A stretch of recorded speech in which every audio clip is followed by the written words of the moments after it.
They took my baby. Please. They took my baby." The words didn't come out as a plea. They were a jagged, rattling gasp that clawed through the heavy air of the obsidian lounge. Clara Benson stumbled through the gold-leaf double doors at exactly 11:14 p.m., her presence a stain on the perfection of the room. She was barely 30, but the last 4 hours had aged her by centuries. Her matted, ash-blonde hair hung in greasy clumps against a face that was more shadow than skin. Her fingers, cracked and stained with the soot of the rail yards, clutched at her chest as if trying to hold her heart inside her body. She moved with the frantic, jerky steps of a mother who had run until her lungs burned and then kept running on sheer terror. Her thin, threadbare sweater was torn at the shoulder, revealing skin turned blue by the biting wharf wind, and the deep, angry red welts where a man's grip had tried to hold her back as they threw her toddler into the black van. The room was a symphony of expensive silence, the clink of ice in crystal, the slide of silk against leather, and the heavy smell of aged tobacco and old money. 4 dangerous men in suits that cost more than the rail yard she called home went absolutely still. The high-stakes card game, the kind where fortunes are lost on a single breath, stopped mid-deal. Clara crumpled against a marble pillar, her knees hitting the floor with a hollow thud that seemed to split the room in two. "They took him," she whispered, her voice a dying ember.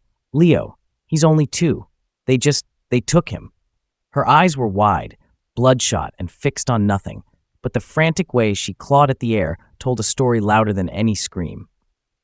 And what Dante Russo, the man the city called the Iron Architect, did next made the entire town weep.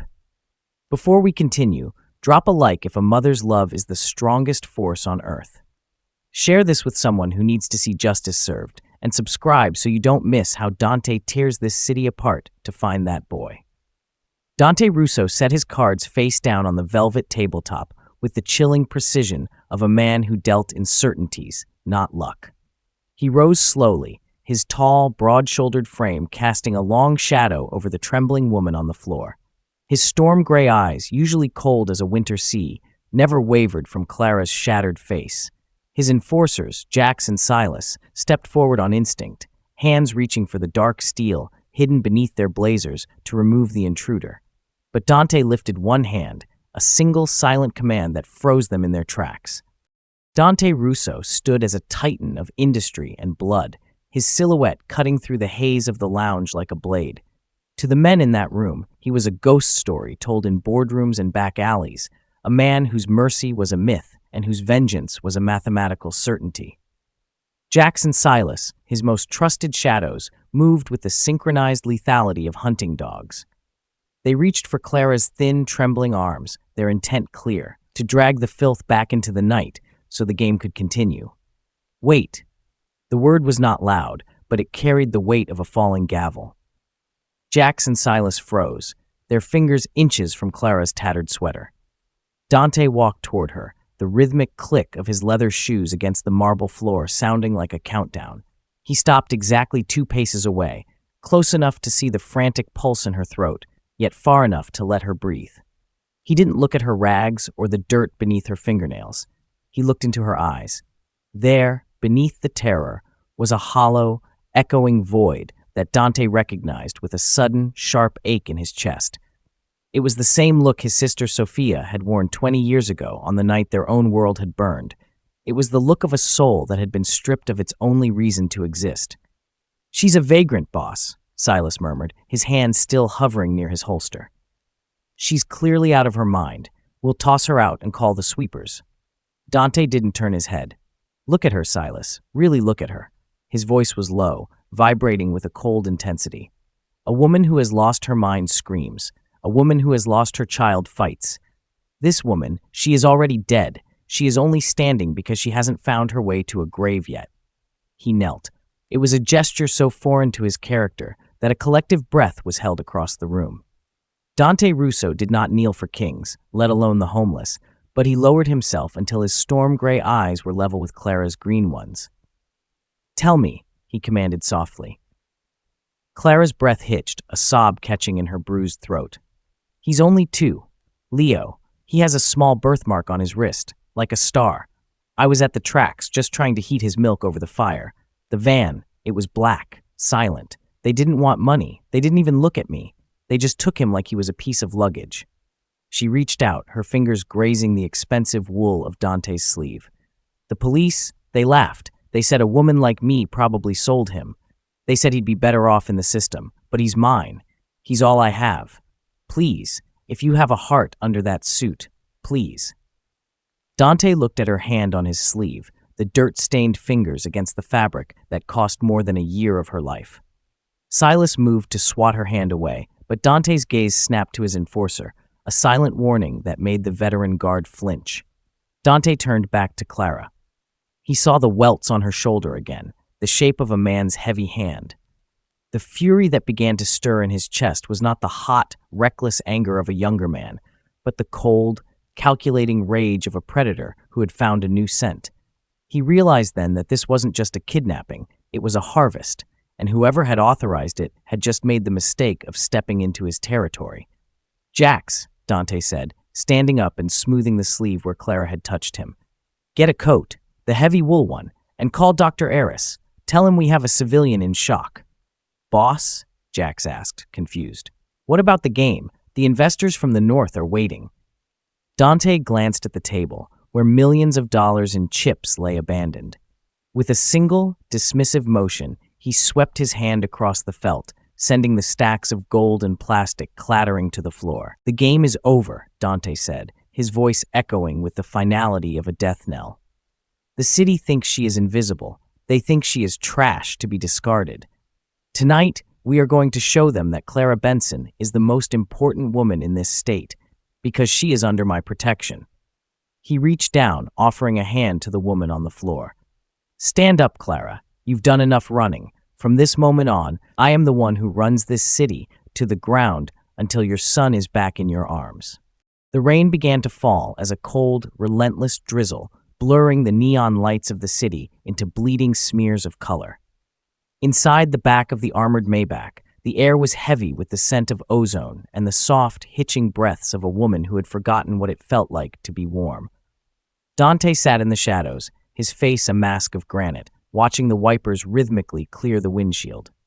Beside him, Clara was wrapped in a charcoal wool coat that swallowed her thin frame, her eyes fixed on the rain as if searching for a ghost. "They didn't even write it down," she whispered, her voice barely audible over the hum of the engine. "The officer at the front desk, he didn't even open his notebook. He just told me to move along before he cited me for loitering." Dante's jaw tightened, a muscle leaping in his cheek. He knew the 4th Precinct. It was a place where justice was weighed on a scale of campaign contributions and golf club memberships. To them, a homeless woman losing a child wasn't a tragedy, it was a paperwork nuisance. "The city is loud for those with gold, Clara," Dante said, his voice a low, dangerous vibration. "But for people like you, they turn the volume down until there is only silence. Tonight, I'm going to make them scream." The car pulled onto the sidewalk directly in front of the precinct's reinforced glass doors. Jack stepped out first, his massive frame shielding Clara from the rain as Silas opened Dante's door. Dante didn't hurry.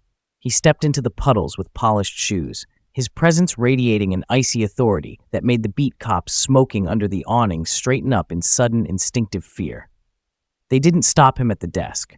No one dared. Dante walked through the bullpen, the clatter of keyboards and the murmur of radios dying instantly as he passed.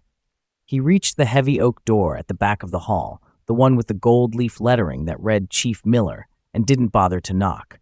He kicked it open with a sound like a gunshot. Chief Miller, a man whose neck had long ago been swallowed by his collar, jolted in his leather chair, a half-eaten donut tumbling onto a stack of files. "Russo, what the hell is—" Dante was across the room before Miller could stand. He slammed his palms onto the desk, leaning forward until he was inches from the chief's sweating face.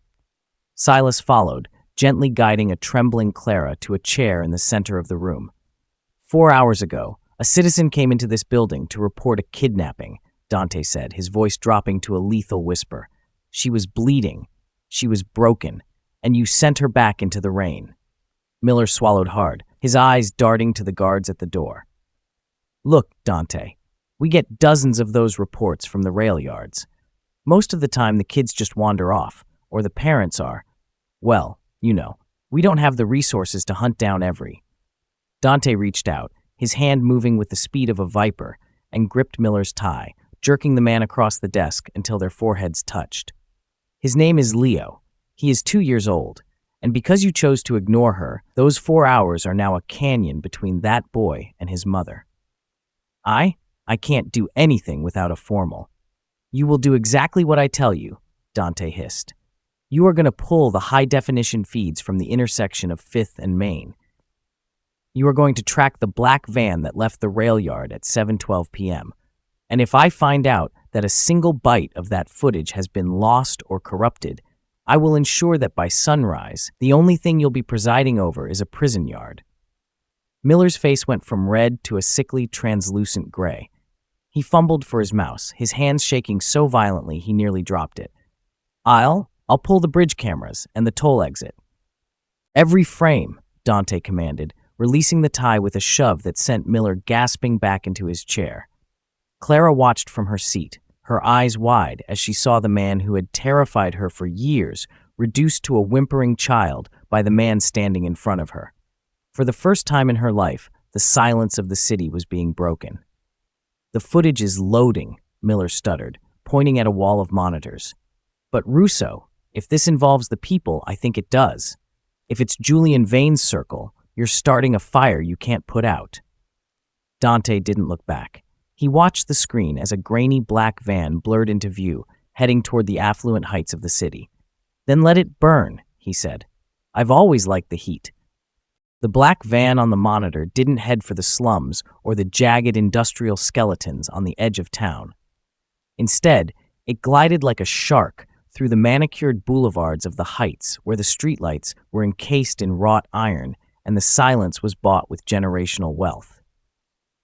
Dante watched the screen with a predator's stillness, his eyes tracking the vehicle as it turned into the sprawling estate of the Starlight Pavilion. Zoom in on the gate, Dante commanded. The image pixelated and then snapped into focus. The van wasn't met by masked thugs or desperate junkies. It was waved through by a valet in a white tuxedo. A woman stepped out of the shadows of the estate's portico, elegant, draped in silk, holding a clipboard as if she were receiving a shipment of fine wine rather than a terrified 2-year-old boy. Clara let out a choked sound, her hand flying to her mouth.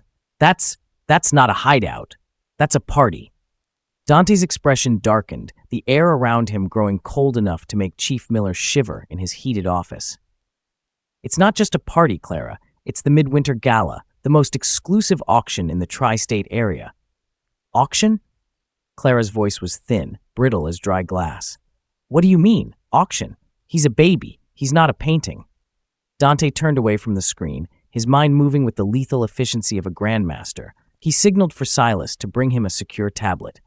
Within seconds, a scrolling list of names appeared, names that graced hospital wings and opera houses. To men like Julian Vane, everything has a price tag, Dante said, his voice a low, gravelly snarl. They don't want a ransom. A ransom is a one-time transaction. A sale. A sale is a legacy. They look for children with no paper trail, children like Leo, whose mothers the world has already forgotten. They sell them to the elite who want a perfect heir without the inconvenience of a past. Clara felt the floor tilt beneath her. The stakes had just shifted from a street-level crime to a global conspiracy of the rich and bored. If Leo was sold tonight, he wouldn't just be gone, he would be erased. His name would be changed, his history scrubbed, and he would disappear behind the high walls of a billionaire's estate in a country Dante's reach couldn't touch. We have to go there, Clara cried, grabbing Dante's arm, her desperation overriding her fear of him. We have to go now.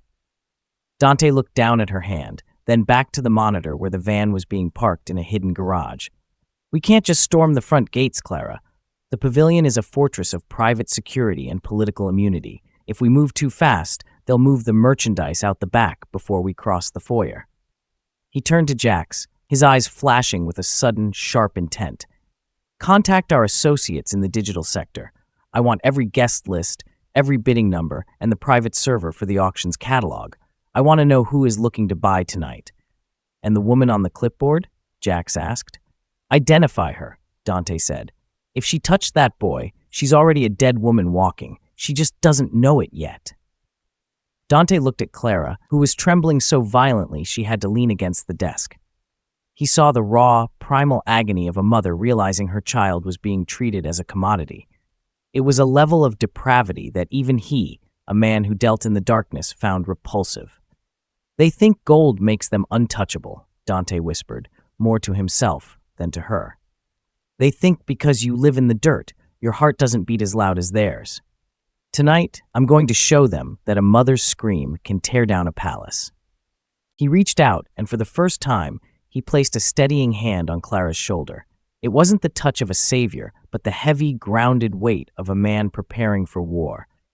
Hold on, Clara. The scent of gold usually leads to a vault, but tonight it's leading to a cage, and I'm going to break it open.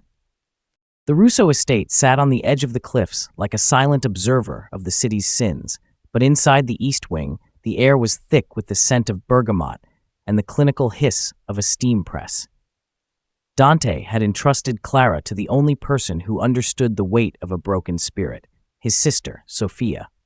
Sophia Russo was a woman who moved with a quiet, lethal grace, her own history of survival etched into the steady way she held Clara's shaking hands. She didn't look at Clara with the pity the social workers had used, a pity that felt like a slap. Instead, Sophia looked at her as a soldier looks at a comrade who had crawled out of the trenches. "The water is hot, Clara," Sophia said, her voice a soft friction like silk on stone. "Wash away the rail yards. Wash away the smell of the damp earth and the fear. You cannot fight them as a victim. You must fight them as their equal." Clara stood in the center of the marble bathroom, the steam curling around her like a shroud. As the hot water hit her skin, she watched the gray-black grime of the streets swirl down the drain, taking months of invisibility with it. When she emerged, her skin was pink and raw, her hair stripped of the soot and tangles. Sophia was waiting with a dress that looked like it had been spun from the midnight sky, a deep, light-absorbing navy silk that felt heavier than it looked. As Sophia began to work, her hands were deft and unsentimental. She applied makeup not to hide Clara's face, but to sharpen it. She highlighted the hollows of her cheekbones and the fierce, desperate intelligence in her green eyes, turning a look of exhaustion into one of predatory focus. "They look for the weak, Clara," Sophia whispered as she fastened a strand of pearls around Clara's neck, pearls that Dante had taken from a safe that hadn't been opened in a decade. "They feed on the ones who look like they have nothing left to lose.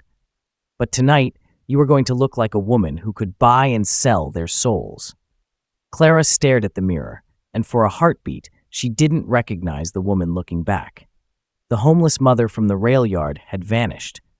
In her place stood a woman of terrifying elegance, her stature bolstered by the expensive fabric and the knowledge that a mafia empire stood behind her. But when she looked closer, she saw the same fire in her eyes, the fire that only a mother whose child has been stolen can carry. "I don't know how to speak to them," Clara said, her voice wavering as she touched the silk at her waist. "I don't know their world." Sophia stepped in front of her, placing her hands on Clara's shoulders. "You don't need to know their world. You only need to know that they are cowards hiding behind checkbooks. If they speak to you, look through them. If they question you, remember the star-shaped birthmark on Leo's wrist. That is your voice. That is your power." Dante appeared in the doorway, his silhouette a dark anchor in the brightly lit room. He looked at Clara, really looked at her, and the slight tilt of his head was the only sign of his approval. He walked forward, handing her a small, discreet earpiece and a clutch purse that felt surprisingly heavy. "Inside that bag is a high-frequency jammer and a secondary link to my servers," Dante said, his gaze lingering on the fierce transformation Sophia had wrought. "You are no longer the woman they ignored at the precinct. You are an investor from the Mediterranean. You are silent, you are wealthy, and you are looking for a masterpiece." Clara took a deep breath, her lungs finally expanding without the weight of the city's dust. She stood tall, the silk of the dress whispering against her legs. "I'm ready," she said, her voice finally losing its tremble. "Let's go get my son." The digital war room in the Russo estate hummed with the low-frequency vibration of cooling fans and the staccato click of high-speed servers. Dante sat at the head of a glass table that was less a piece of furniture and more a sprawling command center.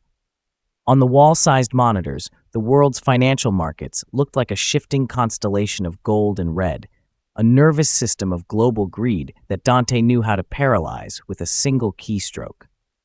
Julian Vane, Dante murmured, the name tasting like ash.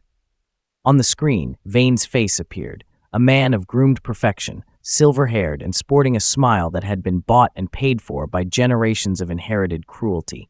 He was a pillar of the community, a man who shook hands with governors while his other hand signed off on the theft of children.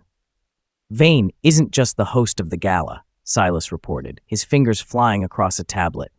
He's the architect of the entire network. He uses a series of shell companies, the Aegis Group, to funnel the auction proceeds into offshore accounts in the Cayman Islands and Cyprus. It's clean, untraceable, and it's how he buys his immunity. Dante leaned forward, his storm-gray eyes reflecting the scrolling code on the screens. He thinks he's built a fortress of paper.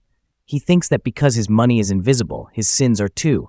He's about to find out that I own the shadows he hides in. Beside him, Clara watched the monitors, her face still pale, but her eyes burning with a cold, focused light. She wore the navy silk dress like armor, her hand resting near the clutch that contained the tools of her revenge. "If we take his money," she whispered, "will he give Leo back?"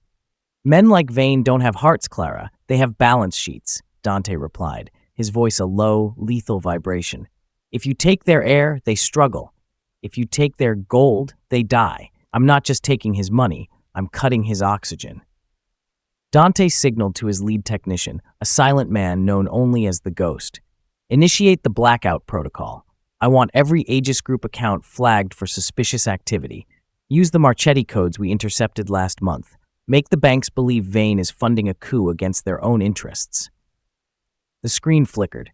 A series of red bars began to rise across the financial map. In the sterile offices of international banks, thousands of miles away, alarms were beginning to sound. Digital locks were sliding into place. Millions of dollars, blood money meant for the purchase of innocence, were being frozen in the digital ether. "He's panicking," Silas noted, pointing to a spiking communication log. "Vane is making calls to his handlers in Zurich. He can't move the funds. The auction's liquid capital just turned to ice." Dante stood, the movement slow and deliberate, like a predator sensing the kill. He'll try to move the merchandise early to cover his losses. He needs a win to show his investors he's still in control. He turned to Clara, his gaze intense. "The glass ceiling isn't just cracking, Clara. It's about to shatter. Vane is vulnerable now. He's desperate, and a desperate man makes mistakes. The power gap that had once kept Clara Benson in the dirt was being dismantled, bite by bite. Dante wasn't just a mafia boss tonight. He was a god of the machine, rerouting the lifeblood of a monster to ensure he had nowhere left to run. "Get the car," Dante commanded. "The gala starts in an hour. Julian Vane is about to host the most expensive disaster of his life." The armored Maybach idled at the edge of the Starlight Pavilion's perimeter, a silent beast waiting in the rain. Inside the cabin, the only light came from the glowing arrays of the tactical monitors and the tip of Dante's cigar, which burned like a low, angry star. Dante didn't look at the screen. He looked at the sprawling mansion on the hill, his reflection in the glass as sharp and cold as a winter frost. He reached for a secure handset, his fingers moving with a heavy, terrifying grace. This wasn't a call to a bank or a digital server. This was a broadcast to the dark underbelly of the city, a frequency that every fixer, every lowlife, and every high-end predator in the state tuned into when the wind changed. "This is Dante Russo," he said, his voice a low-frequency rumble that seemed to vibrate the very frame of the car. "I am speaking to the men holding a boy named Leo. I am speaking to the cowards who think they can hide behind Julian Vane's silk curtains." Beside him, Clara held her breath, her hands clenched so tightly in her lap that her knuckles were white against the navy silk of her dress. She could hear the lethal weight in Dante's tone, a sound that promised not just death, but erasure. "You have 24 hours, Dante continued, his storm-gray eyes fixed on the pavilion's front gates. One day to return that boy to the steps of the 4th Precinct. No questions will be asked. No blood will be spilled. But if that clock runs out and the sun sets tomorrow with that mother's arms still empty, I will turn this city into a graveyard. I will burn every warehouse, sink every ship, and tear every stone from the foundations of your homes until I find him. I will not stop at the men who took him. I will come for the men who hired you, the men who fueled your cars, and the families who share your names. The Russo Empire does not negotiate with thieves of blood. You have one day to choose, the boy's freedom or your own extinction. He disconnected the line, and the silence that followed was suffocating. Dante didn't look for a reaction. He knew the message was already rippling through the city like a shockwave. In the backrooms of bars and the penthouses of the elite, the air had just grown very thin. "Will they listen?" Clara whispered, her voice a fragile thread in the dark. "Fear is a universal language, Clara," Dante replied, turning to look at her. The coldness in his gaze softened just a fraction, a shadow of the man he might have been if the world hadn't forced him to become a shield. Vane's men are loyal to his gold, but they are more loyal to their own skins. When they realize that keeping Leo means inviting me into their bedrooms, they will crack. He checked his watch, a vintage piece that ticked with the steady, unyielding rhythm of a heartbeat. The countdown had begun. Across the city, Dante's network was already moving, cutting off supply lines and shuttering the very streets. He was effectively putting the underworld under a state of siege. 24 hours, Dante murmured, more to the shadows than to Clara. But the clock isn't for them. It's for Vane. I want him to feel the walls closing in. I want him to watch his empire crumble while he waits for a knock on the door that he knows he can't survive. The Maybach began to roll forward, heading toward the main entrance of the gala. The time for digital warfare and long-distance threats was ending. The time for the face-to-face confrontation had arrived. Dante Russo was about to step into the lion's den, not as prey, but as the one who owned the cage. The lead came at 2:14 a.m., a frantic burst of data from a burner phone linked to one of Julian Vane's primary drivers. The signal originated from an abandoned textile mill on the edge of the Iron District, a skeletal ruin of rusted iron and shattered glass that the city had long ago surrendered to the shadows. Dante's instincts screamed that it was too easy, the metadata was too clean, the location too convenient. But the look in Clara's eyes, a desperate flickering of hope that Leo might be behind those rotting walls, left him no choice but to follow the ghost. The Maybach stopped 3 blocks away, and they moved through the rain like phantoms. Dante walked with a heavy, predatory grace, his hand never far from the customized firearm tucked beneath his coat. Clara followed in his shadow, the navy silk of her dress a dark blur against the gray concrete. As they stepped into the cavernous belly of the warehouse, the air grew thick with the smell of stagnant water and old oil. "Leo?" Clara's voice was a fragile thread, echoing off the high, corrugated ceiling. "Leo, baby, are you here?" The only answer was the rhythmic drip of rain through the holes in the roof. Dante stopped, his storm-gray eyes scanning the mezzanine. The silence was too perfect, too staged. Suddenly, the low hum of a motion sensor light clicked on, flooding the center of the floor in a harsh, clinical glare. There was no child. There was only a single, child-sized chair sitting in the middle of a painted circle. "Get down!" Dante roared. He didn't wait for her to react. He lunged, his large frame slamming into Clara and driving her behind a heavy steel industrial loom, just as the first volley of gunfire shattered the silence. The bullets sparked against the iron, the sound a deafening metallic shriek that filled the hollow space. "Stay low and don't move," Dante commanded, his voice a low, vibrating growl that cut through the chaos. He shifted his weight, shielding her body entirely with his own. He was a wall of muscle and expensive wool, a living fortress between Clara and the lead rain. From the shadows of the upper catwalks, Vane's mercenaries opened up, their muzzles flashing like angry fireflies. Dante didn't panic. He moved with a chilling, calculated precision, leaning out just enough to return fire. Each of his shots was a deliberate punctuation mark in the symphony of violence, quiet, efficient, and final. He wasn't just fighting, he was clearing a path. Clara pressed her face against the cold steel of the loom, her heart hammering against her ribs like a trapped bird. She could feel the heat radiating from Dante, the solid, unyielding strength of the man who had turned himself into her shield. For months, she had lived in fear of men who used their power to crush the weak. But here, in the heart of the fire, she realized that Dante's power was a different kind of weapon, one that stood as an iron gate against the dark. A grenade skittered across the concrete, its metallic clatter sounding like a death knell. Dante saw it instantly. He didn't hesitate, grabbing Clara and rolling them both through a rotted doorway into a secondary office, just as the explosion rocked the foundations of the building. Dust and plaster rained down, but Clara felt nothing but the crushing, protective weight of Dante's arms around her. "They aren't here for the boy," Dante hissed, checking his magazine as the smoke cleared. "Vane wanted to take me off the board before the gala. He thought a mother's heart was a weakness he could exploit."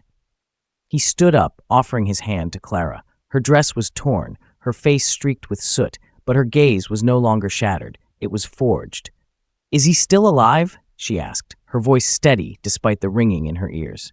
Dante looked out at the carnage he had wrought, then back to her. "Vane just spent 30 men to keep us away from that pavilion. He wouldn't do that if he didn't still have something to lose. We aren't going to the gala as guests anymore, Clara. We're going as a reckoning." The Starlight Pavilion loomed against the midnight sky, a cathedral of glass and arrogance nestled deep within the city's most guarded hills. Valets in crisp white uniforms scurried like ants under the soft glow of crystal chandeliers, oblivious to the fact that the two guests stepping out of the armored black sedan were not there for the champagne. Dante Russo adjusted his cuffs, his presence a dark, gravitational pull that made the security detail at the front gates avert their eyes. Beside him, Clara Benson moved with a chilling, newfound poise. The navy silk of her gown whispered against the marble floor, and though her heart was a drum of war, her face was a mask of icy, aristocratic indifference. They bypassed the main ballroom, where the city's elite sipped vintage Bordeaux and discussed philanthropy, and moved toward the subterranean heart of the estate. Dante led her through a heavy oak door, guarded by two men whose tailored suits couldn't hide the bulge of tactical submachine guns.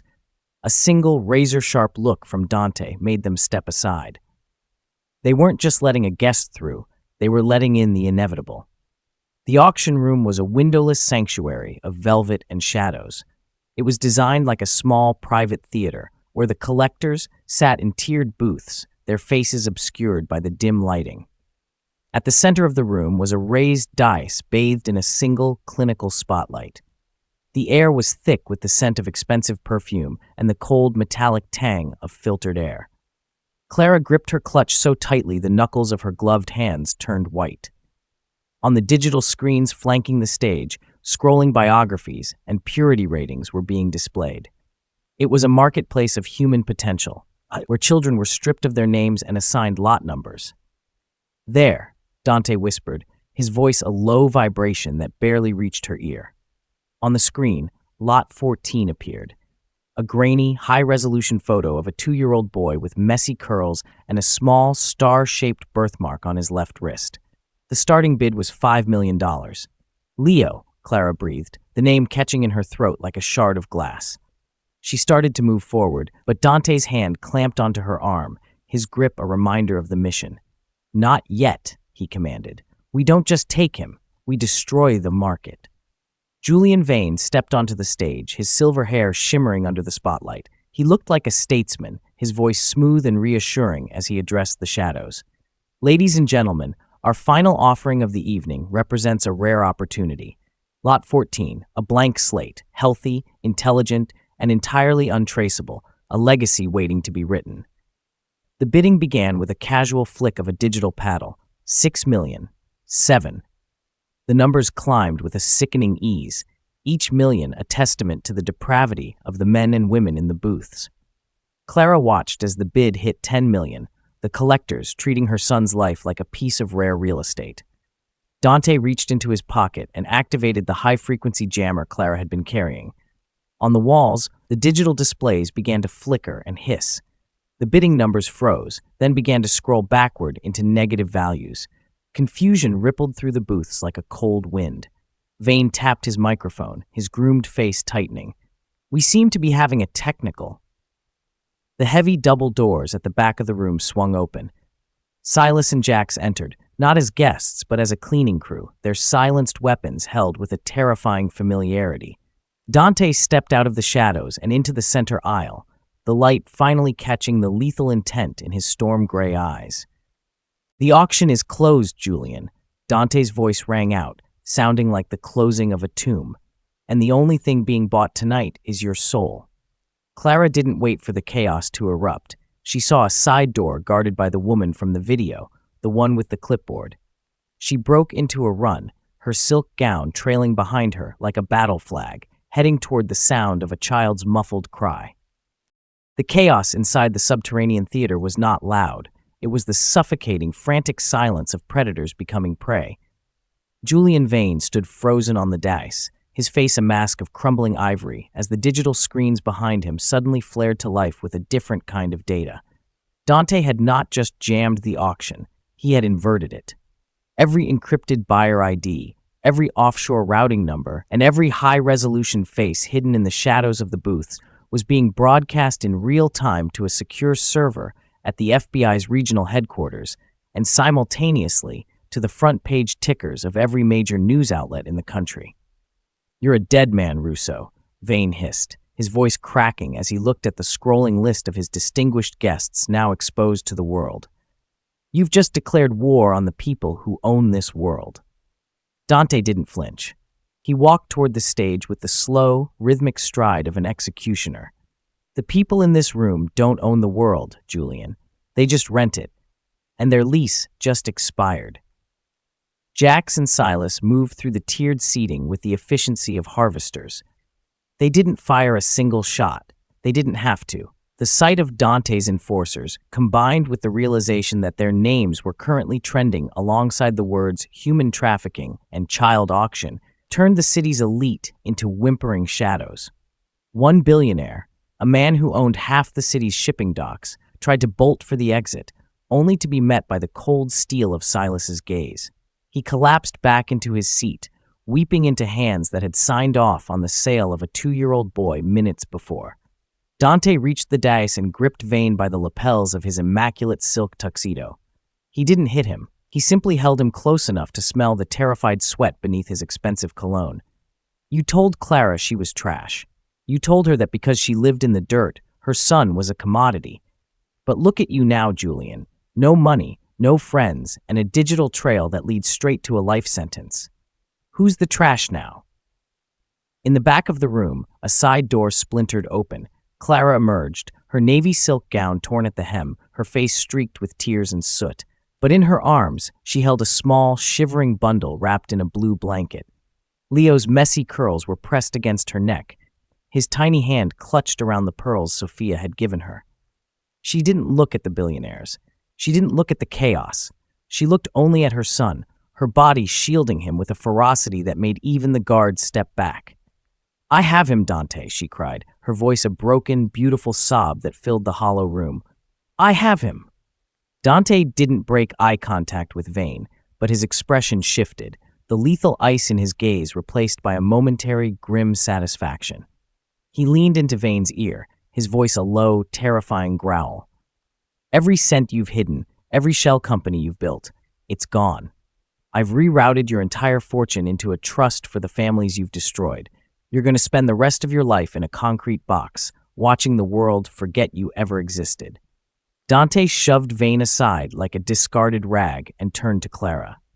The most feared man in the city walked to the homeless mother and her child, his presence no longer a threat, but a sanctuary.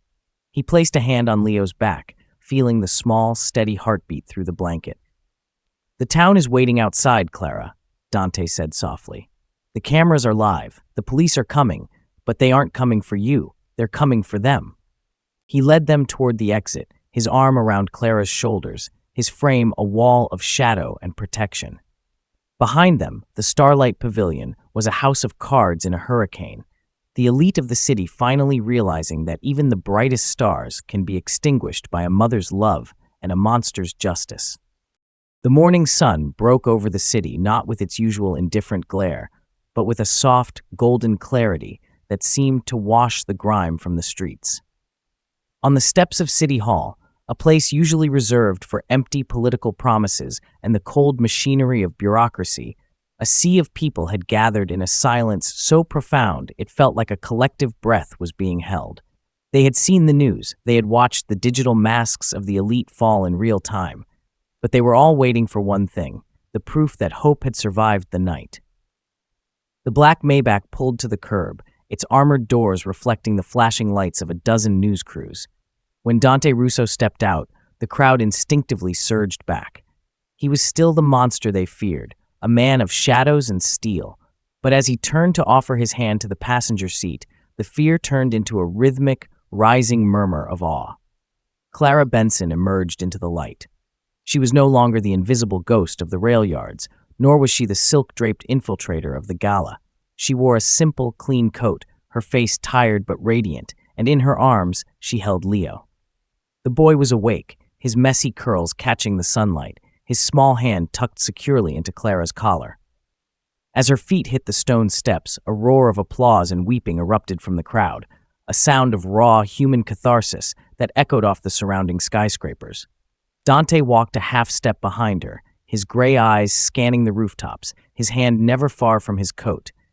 He wasn't there for the cameras or the glory. He was there to ensure the world didn't touch them again. He led her to a podium where a swarm of microphones waited, but instead of a politician stepping forward, it was Dante who leaned into the mic. This city has spent years looking past Clara Benson. Dante's voice rolled over the square, deep and unyielding. You let her sleep in the dirt while you worshiped the gold of men like Julian Vane. You allowed a mother's heart to be treated as a commodity. That ends today.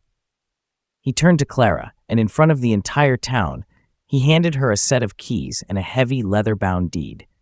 The Russo estate has purchased the Vane Manor and its surrounding holdings. As of this hour, those properties are being liquidated into the Leo Benson Foundation. Clara, you will head this mission. You will be the voice for every child this city tries to forget, and the Russo name will be the iron gate that protects you. Clara looked at the keys, then up at the man the world called a monster. She saw the scars he hid and the burden of the darkness he carried so that others could live in the light. She didn't thank him with words. She simply leaned in and pressed her forehead against his shoulder, a silent acknowledgement of a debt that could never be paid in money.